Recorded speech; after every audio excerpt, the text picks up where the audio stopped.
ಪಡ್ಡು ಉಳಿದ್ರೆ ಈ ಥರ ಒಂದು ಸಿಂಪಲ್ ಈವ್ನಿಂಗ್ ಸ್ನ್ಯಾಕ್ ಮಾಡ್ಬೋದು. ಜಸ್ಟ್ ಈ ಉಳಿದಿರೋ ಪಡ್ಡನ್ನ ಒಂಚೂರು ಬೆಣ್ಣೆ ಹಾಕಿ ಈ ಥರ ಒಂಚೂರು ಫ್ರೈ ಮಾಡ್ಕೊಳ್ಳಿ. ಆಮೇಲೆ ಒಂದು ಹಾಫ್ ಅದನ್ನು ಸ್ಲಿಟ್ ಮಾಡಿ ಬರ್ಗರ್ ಥರ ಫುಲ್ ಕಟ್ ಮಾಡೋದು ಬೇಡ. ಸೊ ಅದಕ್ಕೆ ಒಂಚೂರು ಮಿಂಟ್ ಸಾಸು, ಗ್ರೀನ್ ಚಟ್ನಿ, ಆಮೇಲೆ ಒಂಚೂರು ಸ್ವೀಟ್ ಚಟ್ನಿ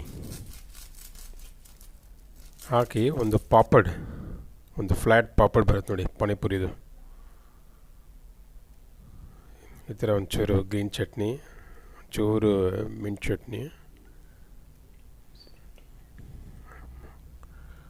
ಒಂದು ಕ್ರಿಸ್ಪಿ ಪಾಪಡ್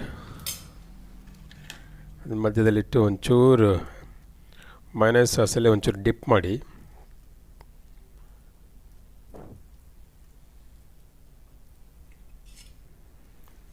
ಒಂಚೂರು ಡಿಪ್ ಮಾಡಿ ಈ ಥರ ಒಂಚೂರು ಸೇವ್ ಹಾಕಿ ಚೆನ್ನಾಗಿರುತ್ತೆ, ಒಂಚೂರು ಗಾರ್ನಿಷಿಂಗ್ ಥರ ಇರುತ್ತೆ.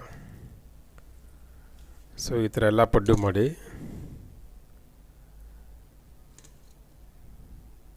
ಚೆನ್ನಾಗಿರುತ್ತೆ. ಈವ್ನಿಂಗ್ ಟೇಸ್ಟಿಯಾಗಿ ಒಂಥರ ದೇಸಿ ಬರ್ಗರ್ ಥರ, ಜಸ್ಟ್ ಒಂದು ಬೈಟ್ ಸೈಜ್ ಇರುತ್ತೆ, ಒಂಥರ ಸಾಫ್ಟಾಗಿ ಕ್ರಿಸ್ಪಿಯಾಗಿ. ಸೊ ಮನೇಲೇ ಉಳಿದಿರೋ ಪಡ್ಡನ್ನ ಈ ಥರ ಒಂದು ಈವ್ನಿಂಗ್ ಸ್ನ್ಯಾಕ್ ಥರ ಮಾಡಿ ಈವ್ನಿಂಗ್ ಎಂಜಾಯ್ ಮಾಡಿ. ಟೀ ಜೊತೆ ಕಾಫಿ ಜೊತೆ ಭಾಳ ಚೆನ್ನಾಗಿರುತ್ತೆ. Thanks for watching.